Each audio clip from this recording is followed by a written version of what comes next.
प्रकार शिखंडी को आगे रखकर सभी पांडवों ने भीष्म को चारों ओर से घेर लिया और उन्हें बाणों से बींधना आरंभ कर दिया। शतघ्नी, परिघ, फरसा, मुग्दर, मूसल, प्रास, बाण, शक्ति, तोमर, कंपन, नाराज, वत्सदंत और भुशुंडी आदि अस्त्र शस्त्रों का प्रहार होने लगा। उस समय भीष्म तो अकेले थे और उन्हें मारने वालों की संख्या बहुत थी। इससे उनका कवच छिन्न भिन्न हो गया, उन्हें विशेष कष्ट पहुंचा तथा उनके मर्म स्थानों में गहरी चोट लगी। तो भी वे विचलित नहीं हुए। वे एक ही क्षण में रथ की पंक्ति तोड़कर बाहर निकल आते और पुनः सेना के मध्य में प्रवेश कर जाते थे। द्रुपद और धृष्टकेतु की कुछ भी परवाह न करके वे पांडव सेना में घुस आए और अपने पैने बाणों से भीमसेन, सात्यकी, अर्जुन, द्रुपद, विराट और धृष्टद्युम्न इन 6 महारथियों को बींधने लगे। इन महारथियों ने भी उनके बाणों का निवारण करके पृथक-पृथक 10 बाणों से भीष्म जी को बींध दिया। महारथी शिखंडी ने बाणों का प्रबल प्रहार किया, किंतु उससे उन्हें तनिक भी कष्ट नहीं हुआ। तब अर्जुन ने कुपित होकर भीष्म जी के धनुष को काट दिया। उनके धनुष का काटना कौरव महारथियों से नहीं सहा गया। उस समय आचार्य द्रोण, कृतवर्मा, जयद्रथ, भूरिश्रवा, शल, शल्य तथा भगदत्त ये 7 वीर क्रोध में भरकर धनंजय पर टूट पड़े और अपने दिव्य अस्त्रों का कौशल दिखाते हुए उन्हें बाणों से आच्छादित करने लगे। अर्जुन पर धावा करने वाले इन कौरव वीरों ने महान कोलाहल मचाया। उस समय उनके रथ के पास मारो, यहाँ लाओ, पकड़ो, छेद डालो, टुकड़े-टुकड़े कर दो आदि की आवाज सुनाई देने लगी। वह आवाज सुनकर पांडवों के महारथी भी अर्जुन की रक्षा के लिए दौड़े। सात्यकी, भीमसेन, धृष्टद्युम्न, विराट, द्रुपद, घटोत्कच और अभिमन्यु ये 7 वीर अपने-अपने विचित्र धनुष लिए क्रोध में भरे हुए कौरवों के सामने आ डटे। फिर तो दोनों दलों में रोमांचकारी तुमुल युद्ध छिड़ गया, मानो देवता और दानव लड़ रहे हों। भीष्म जी का धनुष कट गया था। उसी अवस्था में शिखंडी ने उन्हें 10 बाणों से बींध दिया। फिर 10 बाणों से उनके सारथी को मारकर एक से रथ की ध्वजा काट डाली। तब भीष्म जी ने दूसरा धनुष हाथ में लिया, किंतु अर्जुन ने उसे भी काट दिया। इस प्रकार भीष्म ने अनेकों धनुष लिए, पर अर्जुन सबको काटते गए। बारंबार धनुष कटने से भीष्म जी को बड़ा क्रोध हुआ और उन्होंने पर्वतों को भी विदीर्ण करने वाली एक बहुत बड़ी शक्ति अर्जुन के रथ पर फेंकी। यह देख अर्जुन ने 5 बाण मारकर उस शक्ति के टुकड़े-टुकड़े कर दिए। शक्ति को कटी हुई देख भीष्म जी मन ही मन विचारने लगे, यदि भगवान श्री कृष्ण रक्षा न करते होते तो मैं एक ही धनुष से संपूर्ण पांडवों का वध कर सकता था। इस समय मेरे सामने पांडवों के साथ युद्ध न करने के 2 कारण उपस्थित हैं। एक तो ये पांडु की संतान होने के कारण मेरे लिए अवध्य हैं। दूसरे, मेरे समक्ष शिखंडी आ गया है, जो पहले स्त्री था। जिस समय मेरे पिता ने माता सत्यवती से विवाह किया, उस समय उन्होंने संतुष्ट होकर मुझे 2 वर दिए थे। जब तुम्हारी इच्छा होगी तभी मरोगे तथा युद्ध में कोई भी तुम्हें मार न सकेगा। जब ऐसी बात है तो मैं इस समय अपनी स्वच्छंद मृत्यु ही क्यों ना स्वीकार कर लूं, क्योंकि अब उसका भी अवसर आ गया है। भीष्म जी के इस निश्चय को आकाश में स्थित ऋषिगण और वसु देवता जान गए। उन्होंने भीष्म जी को संबोधित करके कहा, तात, तुमने जो विचार किया है वह हम लोगों को भी बहुत प्रिय है। बस अब वही करो, युद्ध की ओर से चित्तवृत्ति हटा लो। उनकी बात पूरी होते ही शीतल मंद सुगंध वायु चलने लगी, जल की फुहारें पड़ने लगी, देवताओं की दुंदुभियां बज उठी और भीष्म जी पर फूलों की वर्षा होने लगी। ऋषियों की वह बात दूसरे किसी को नहीं सुनाई पड़ी, केवल भीष्म जी सुन सके और व्यास मुनि के प्रभाव से मैंने भी सुन लिया। वसुओं की उपयुक्त बात सुनकर पितामह ने अपने ऊपर तीक्ष्ण बाणों की वर्षा होती रहने पर भी अर्जुन पर हाथ नहीं उठाया।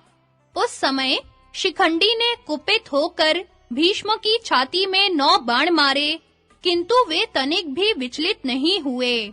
तब अर्जुन ने मुस्कुराकर पितामह के ऊपर पहले 25 बाण मारे, फिर शीघ्रता पूर्वक 100 बाणों से उनके सारे अंगों तथा मर्म स्थानों को बींध डाला। इसी प्रकार दूसरे राजा भी भीष्म पर सहस्त्रों बाणों का प्रहार करने लगे। भीष्म जी भी अपने बाणों से उन राजाओं के अस्त्रों का निवारण कर उन्हें बींधने लगे। तत्पश्चात अर्जुन ने पुनः भीष्म जी के धनुष को काट दिया और 9 बाणों से उन्हें बींधकर एक से उनके रथ की ध्वजा काट दी। फिर 10 बाण मारकर उनके सारथी को पीड़ित किया।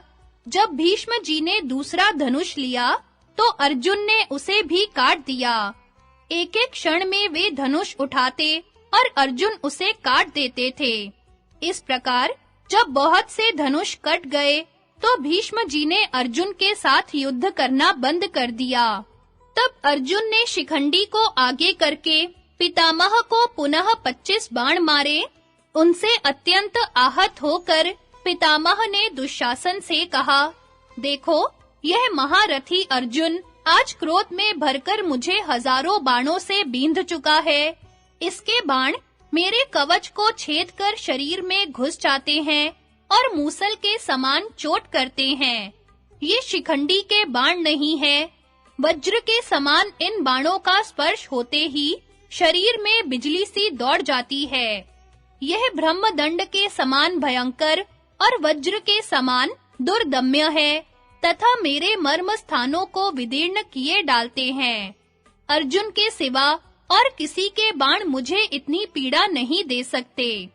ऐसा कहकर भीष्म जी मानो पांडवों को भस्म कर डालेंगे, इस प्रकार क्रोध में भर गए और अर्जुन के ऊपर उन्होंने पुनः एक शक्ति छोड़ी, किंतु अर्जुन ने उसके 3 टुकड़े कर दिए। तब भीष्म जी ढाल और तलवार हाथ में लेकर रथ से उतरने लगे। अभी ऊपर ही थे कि अर्जुन ने बाण मारकर उनकी ढाल के सैकड़ों टुकड़े कर डाले। यह देखकर सबको बड़ा विस्मय हुआ। अर्जुन ने पैने बाणों से भीष्म जी का रोम-रोम बींध डाला था। उनके शरीर में 2 अंगुल भी ऐसा स्थान नहीं बचा था जहां बाण न लगा हो। इस प्रकार कौरवों के देखते-देखते बाणों से छलनी होकर आपके पिताजी सूर्यास्त के समय रथ से गिर पड़े। उस समय उनका मस्तक पूर्व दिशा की ओर था।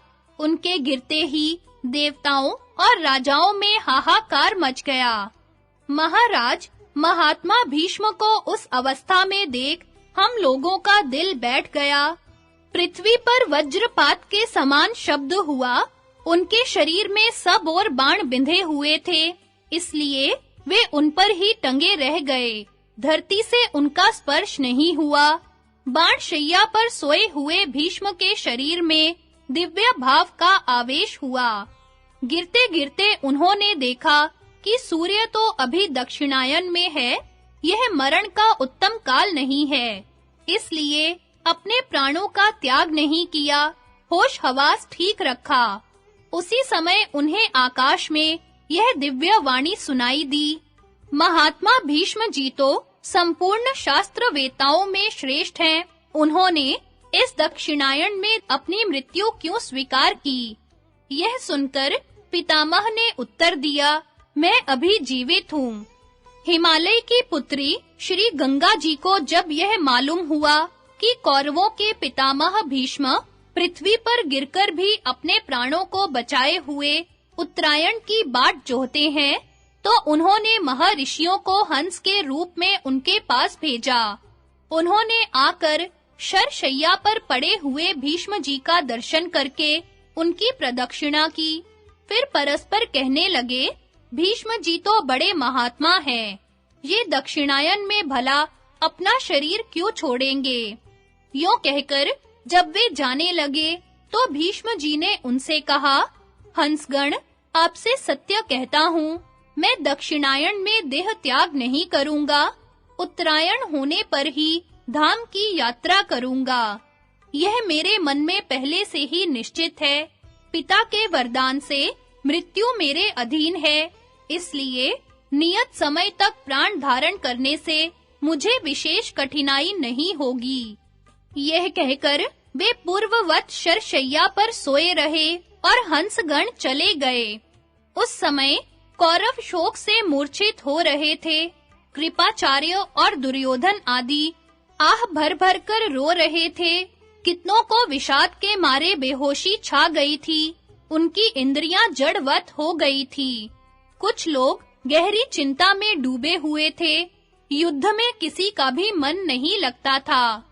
कोई भी पांडवों पर धावा न कर सका, मानो किसी महान ग्राह ने उनके पैर पकड़ लिए हों। उस समय सब लोग यही अनुमान लगाते थे, अब कौरवों के विनाश होने में अधिक देर नहीं है। पांडव विजयी हुए थे, अतः उनके दल में शंखनाद होने लगा। सृंजय और सोमक खुशी के मारे फूल उठे। भीमसेन ताल ठोंकते हुए सिंह के समान दहाड़ने लगे। कौरव सेना में कुछ लोग बेहोश थे और कुछ फूट-फूट कर रो रहे थे। कितने ही पछाड़ खा-खा कर गिर रहे थे। कुछ लोग क्षत्रिय धर्म की निंदा करते थे और कुछ भीष्म जी की प्रशंसा। भीष्म जी उपनिषदों में बताई हुई योग धारणा का आश्रय ले प्रणव का जप करते हुए उत्तरायण काल की प्रतीक्षा करने लगे।